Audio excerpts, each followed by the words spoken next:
Timcast IRL will be live in Miami with Patrick Bet David, Donald Trump Jr., Matt Gaetz, and Luke Rudkowski. Join us there. Get your tickets by clicking the link in the description below or by going to timcast.com. Here's the first story from the Post-Millennial. Ladies and gentlemen, the conspiracy theory has been proven true in, what is this, 5 days? It's like 5 days since they accused Russell Brand and started going after all of his financials, trying to get him banned from everything. And then you get NBC and a bunch of these outlets saying conspiracy theorists think that there's an agenda against Russell Brand. And then a few days later, UK Parliament sends letters to social media platforms demanding demonetization. What did it say? Demonization? Is that demonization? It's spelling there. Yeah, come on, Post-Millennial. I always make fun of him. Demonetization of Russell Brand. But I guess demonization works too. It's similar. Yeah, demonization. Although it may be politically correct and socially easier for Rumble to join a cancel culture mob, doing so would be a violation of our company's values and mission. So we have this tweet from Mario Nawfal. This is the Culture, Media, and Sports Committee of the House of Commons, sent a letter to TikTok saying, while we recognize TikTok is not the creator of the content published by Mr. Brand, and his content may be within the community guidelines set up by the platforms, we are concerned that he may be able to profit from his content on the platforms. Holy what, dude? Confirmed conspiracy against Russell Brand. I'm just really excited for this. We have a very quick confirmation of a government conspiracy against Russell Brand. Wait, hold on. Here's the Rumble tweet. Because Rumble is awesome. They of course released this with a statement saying, today we received an extremely disturbing letter from a committee chair in the UK Parliament. While Rumble obviously deplores sexual assault, rape, and all serious crimes, and believes that both alleged victims and the accused are entitled to full and serious investigation, it is vital to note that the recent allegations against Russell Brand have nothing to do with content on Rumble's platform. Just yesterday, YouTube announced that based solely on these media accusations, it was barring Mr. Brand from monetizing his video content. Rumble stands for very different values. We have devoted ourselves to the vital cause of defending a free internet, meaning an internet where no one arbitrarily dictates which ideas can or cannot be heard, or which citizens may or may not be entitled to a platform. We regard it as deeply inappropriate and dangerous that the UK Parliament would attempt to control who is allowed to speak on our platform or to earn a living from doing so. Singling out an individual and demanding his ban is even more disturbing, given the absence of any connection between the allegations and his content on Rumble. We don't agree with the behavior of many Rumble creators, but we refuse to penalize them for actions that have nothing to do with our platform. Although it may be politically and socially easier for Rumble to join a cancel culture mob, doing so would be a violation of our company's values and mission. We emphatically reject the UK Parliament's demands. And here we have this letter to Chris Pavlovsky, the CEO of Rumble, saying, I am writing concerning the serious allegations regarding Russell Brand in the context of his being a content producer on Rumble with more than 1.4 million followers. The Culture, Media, and Sports Committee is raising questions with the broadcasters and production companies who previously employed Mr. Brand to examine both the culture of the industry in the past and whether that culture still prevails today. That is to say, they have outright admitted the UK government is reaching out to other networks, asking them to remove Russell Brand and take away his income because he was accused. Allegations from a decade to 2 decades ago. This is amazing. They said, we are also looking at the use of social media, including on Rumble, where he issued his preemptive response to the accusations made against him by the Sunday Times and Channel 4 dispatches. While we recognize that Rumble is not the creator of the content published by Mr. Brand, we are concerned that he may be able to profit from his content on the platform. Think about what they're saying right here. The UK government is outright saying, if you commit any crime ever, you should not be allowed to live. At all. What does Russell Brand do for a living? He's a personality. He's an actor. He communicates. He talks. They take his shows down. They try to take his podcast down. YouTube actually demonetizes his show. They're basically saying he should not be allowed to make a living anymore for any reason, even though he's never been convicted of a crime. Or I should say, I don't know if he's been convicted of any crime, but in this instance, he's only been accused. Well, and he hasn't even been accused on a criminal level, right? It was just the article that came out. I mean, it's a pure... There is an investigation. Oh, is it what? Well, but because of the article, right? Right. Right. So, and it seems like, especially with things like YouTube, it seems like that. I mean, we're in the age of the open conspiracy essentially at this point, where YouTube is sitting there going, "Man, we really wish we could kick Russell Brand off, but we can't just do it outright. If only somebody came out with an article, nudge, nudge, hint, hint." And so they're just working in this almost reciprocal way.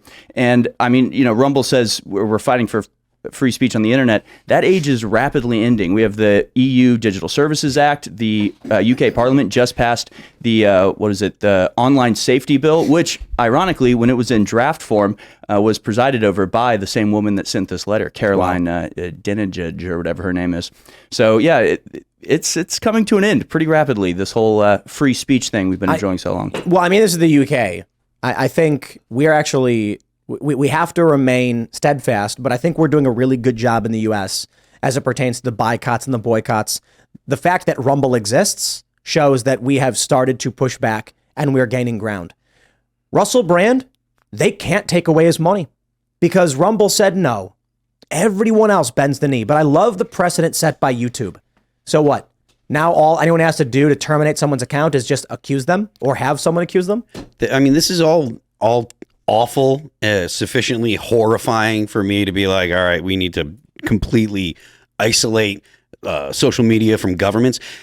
This is something that we've been aware of, or the Twitter files have shown that there are governments interested in accessing the power and influence that comes from social media. To think that, other governments aren't doing it with, just because the U.S. has been exposed and there's supposed to be efforts being undertaken to prevent it, doesn't mean that other countries aren't going to try to apply the same pressure. And it's for essentially the same things. They're looking to end the liberty to speak your mind and say things that are controversial. You've got that Jacinda, I forget what her last name is, the Prime Minister of New Zealand, specifically coming out and saying things that 15 years ago, if you said publicly, you'd have gotten excoriated for. You would have been thrown right into the bin with Stalin, Hitler, and all the other authoritarians, Pol Pot, whatever, all of them. And now it's looked at as something that people have become so numb to the efforts at limiting what you're allowed to say and what you can't say, that these kinds of behaviors from governments, only the alternative media seems to take issue with it. And it's a big problem. And obviously we're all pretty much here in agreement. And I'm thankful that Rumble did what they did. But this speaks to the attitude of governments. And it's not just the United States government. It's governments across the Western world. Yeah, I don't think social media, I don't think this is an imposition on social media. I think social media is happy to go along with it, and actually happy to have the excuse to ban the people that they wanted to ban in the first place. I agree 100%. And the reason there are people that are out there that are going to say, oh, it's because of money. It's not because of money. It's because of access. Because if they do what the government wants, then the government becomes friendly with them. And that's power. It's beyond money, because Google doesn't need money. Well, it's also, it is access to a certain degree. There's also fear. Sure. If you're a company, say you're an email service provider or maybe you're a tech company, and some guys in black suits show up to your office and they start going like, listen here, we need your help taking out the terrorists, if you know what I'm saying. Otherwise, things could get messy for you. It's funny. That's basically what they do. Yeah, and that's almost exactly the tone of that letter that they sent. Because they don't say demonetize Russell Brand. They say, we're awful concerned that he may be making money. You would hate to have that on your conscience, wouldn't you? Yeah, it's a mafia-style shakedown. Absolutely. How long before they shut Rumble down? That's the question. Or attempt to. Obviously, Rumble, I think back to Parler. Remember what happened with Parler? Yeah. Thank God Rumble has built the infrastructure necessary to be able to broadcast him. How long before they attempt in some capacity? Because now it's Rumble and perhaps Twitter against the government. I don't want to make the joke that I need to make, so I just can't. I can't. But let's just say that there are a series of attempts to assassinate the characters of key individuals who are playing vital roles, and it seems like their only strategy. With now Tim Ballard is being accused. It's like, here's a guy who's married and has 9 kids, and they're like, we'll accuse him too. And it's just like, oh, come on. Like, Russell Brand, you have people being like, well, he was a promiscuous guy. I mean, man, this could be true. I hope it's not. And then you have people, they're accusing Tim Ballard, and it's like, oh, come on. Yeah. Like, the dude who's halfway around the world hunting down child traffickers had time to go and get out of here with this stuff. It's ridiculous. But then you got Howard Stern out there saying the most outlandish things, and he can't get Forever. canceled. And he even said today, it was the headline, I am woke. Yeah. I am woke. I mean, he literally he might as well have said, please don't cancel me. I will lay down and I will kiss the boot. I will put the whole soul right in my mouth. It is embarrassing, but when you have the history that Howard Stern does, you're left with few options, because all it takes is someone getting their hair across their ass, and they're going to come after you, and you have just more evidence than you could ever possibly deflect from. Here's the best thing about Rumble. Rumble has a payment processor. They have their own servers. Yep. They have their own hosting. They are building out everything they need so that they cannot remove them. Now, what they did with Parler was a coordinated blocking of it from a bunch of different app stores. These tactics aren't working. It worked for Parler, sure, and then Rumble pops up. Everyone learned what happened because everyone knew that Amazon, messed with their servers or whatever. They shut down Parler on false reasons. They basically said that January 6ers were using it or whatever, and it's like they used Facebook more than they used Parler. Yeah, of course. And then Elon Musk buys Twitter and turns it into X, and they're freaking out, screaming, and just losing. Look, shout out to Elon Musk for buying the platform and building it. Now they're running this, I don't know if you guys saw, this lie that Elon Musk wants to charge all users, which was not what happened.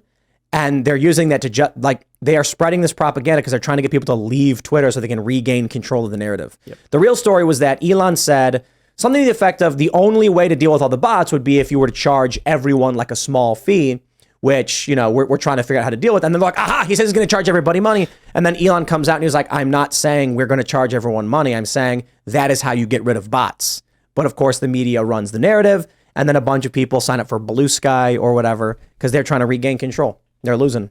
And they're also launching investigations into Tesla and SpaceX. Yeah. And I mean, they go after you however they can. And obviously what it's about is that they want total control of the information flow, because that is, in this information age, that's how you control people. You control what goes into their mind. Thanks for watching this clip from the Timcast IRL podcast. Hang out with us live Monday through Friday at 8 p.m. and become a member over at timcast.com for uncensored, members-only shows exclusive. Thanks for hanging out, and we'll see you all next time.